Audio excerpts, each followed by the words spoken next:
Hello and नमस्कार दोस्तों, मेरा नाम है अमित कुमार। केमिस्ट्री वाला के यूट्यूब चैनल पर आपका बहुत बहुत स्वागत है। आज हम बात करेंगे क्लास 11th केमिस्ट्री के चैप्टर 2 के अववाव के नियम के बारे में चर्चा करेंगे। अववाव जर्मन भाषा का शब्द होता है। अववाव जर्मन भाषा का शब्द है जिसका अर्थ होता है क्रमिक रचना। इसे क्रमिक रचना का नियम भी कहा जाता है। इस सिद्धांत के अनुसार उपकक्षों में इलेक्ट्रॉन भरने का क्रम उनकी बढ़ती हुई ऊर्जा के अनुसार होता है। अर्थात इलेक्ट्रॉन पहले कम ऊर्जा वाले उपकक्षों में प्रवेश करते हैं, इसके पश्चात उच्च ऊर्जा वाले उपकक्षों में प्रवेश करते हैं। अववाव के नियम के आधार पर ही हम तत्वों के परमाणु क्रमांक के इलेक्ट्रॉनिक विन्यास निकाल सकते हैं हम अववाव के नियम के द्वारा ही। तो जब भी अववाव का नियम आता है तो हमारे टीचर्स ऐसी सारणी दे देते हैं आपको और बोलते हैं जो इलेक्ट्रॉन भरने का क्रम होगा इन्हीं सारणी के अनुसार होगा। पहले क्या होगा, इस तरफ से चलेंगे तो पहले 1s में इलेक्ट्रॉन भरेंगे, फिर 2s में, फिर 2p, फिर 3s, फिर 3p, 4s, 3d, 4p और यही क्रम चलता रहता है और जिससे स्टूडेंट काफी डाउटफुल हो जाते हैं। इसलिए हम एक ऐसी ट्रिक ला रहे हैं जिसके द्वारा हम आसानी से इलेक्ट्रॉनिक विन्यास तत्वों का निकाल सकते हैं। चलिए आइए हम उस ट्रिक के बारे में चर्चा करते हैं।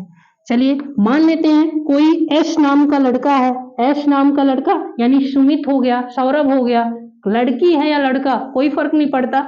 अपने को खुद को खुद को ऐसे इमेजिन कर लो कि एस नाम का लड़का है, उसका एक बार वो क्या हुआ, गांव का एसपी बना, दूसरी बार वो शहर का एसपी बना।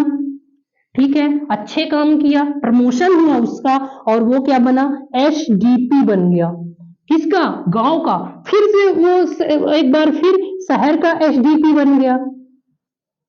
अच्छे काम किया और फिर से प्रमोशन हुआ और वो क्या बन गया, एसएफडीपी बन गया।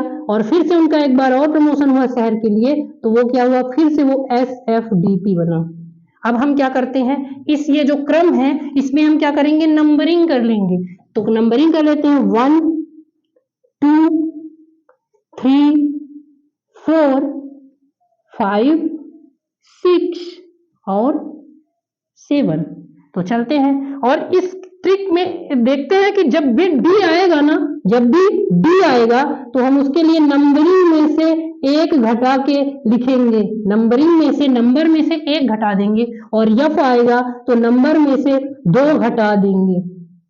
ठीक है, ये दो चीजें आप पॉइंट कर लीजिएगा कि जब भी डी ब्लॉक आएगा, डी उपकोष आएंगे तो हम उसमें से एक घटाएंगे और एफ आएगा तो 2 घटाएंगे। चलिए जैसे जैसे ये किया गया वैसे ही लिख लेते हैं। तो क्या पहले क्या है, 1s है ना, तो 1s लिख लेते हैं।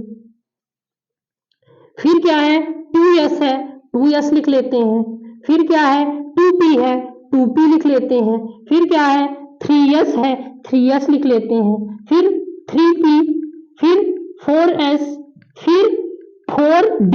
अब देखिए d आ गया ना, तो मैंने बताया d में एक घटा दो, नंबरिंग में एक घटा दो, तो 4 में एक घटाओगे तो कितना आ जाएगा, 3d आ जाएगा। फिर आता है 4p, 4p लिख दिया मैंने। फिर क्या आएगा, 5s, तो 5s लिख दिया मैंने। फिर क्या आया, 5d, फिर से 5d आ गया ना। 5 और d में कितना घटाना है, एक घटाना है। तो d में हम क्या करते हैं, 5 में एक घटाओगे तो कितना आ जाएगा, 4d आ जाएगा। फिर कितना है, 5p आ जाएगा, 5p लिख देंगे। फिर क्या है, 6s है तो 6s लिख देंगे। अब देखिए 6f आया तो 2 घटाएंगे, 6 में 2 घटाएंगे 4, तो यहाँ पे क्या लिखेंगे, 4f लिख देंगे।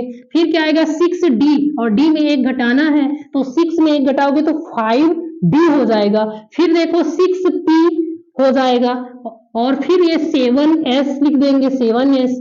और फिर क्या है, 7f और 7f आएगा, 7 में से 2 घटाएंगे तो 5f आ जाएगा, ये 5s और यही क्रम चलता जाएगा। ठीक है, और तो आइए हम देखते हैं कुछ तत्वों के इलेक्ट्रॉनिक विन्यास। इलेक्ट्रॉनिक विन्यास देखते समय पहले तो हम ये देख लेंगे कि s उपकक्षक में कितने इलेक्ट्रॉन आते हैं। 2 इलेक्ट्रॉन आते हैं। p उपकक्ष में कितने इलेक्ट्रॉन? 6 इलेक्ट्रॉन। d में कितने इलेक्ट्रॉन? 10 इलेक्ट्रॉन। और f में कितने इलेक्ट्रॉन? 14 इलेक्ट्रॉन। तो चलो सबसे पहले हम भरते हैं, इसी क्रम के अनुसार इलेक्ट्रॉन प्रवेश क्रम होगा। तो Na का परमाणु क्रमांक कितना होता है? Na सोडियम परमाणु क्रमांक कितना? 11 होता है। तो हम चलते हैं इलेक्ट्रॉनिक विन्यास। तो पहले 1s, और s में कितने इलेक्ट्रॉन होते हैं? 2 इलेक्ट्रॉन।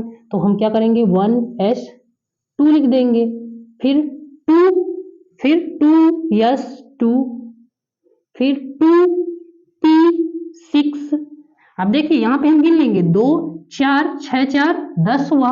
अब यानी यहाँ परमाणु क्रमांक कितना है? 11 है। यानी अब अगले वाले क्रम में जाएगा तो कितने इलेक्ट्रॉन आएंगे? एक ही इलेक्ट्रॉन आएगा। यहाँ से हम गिन लेंगे 2 4 6 4 10 1 11। अब इसी तरह अब हम जिंक 30 का परमाणु क्रमांक देखते हैं।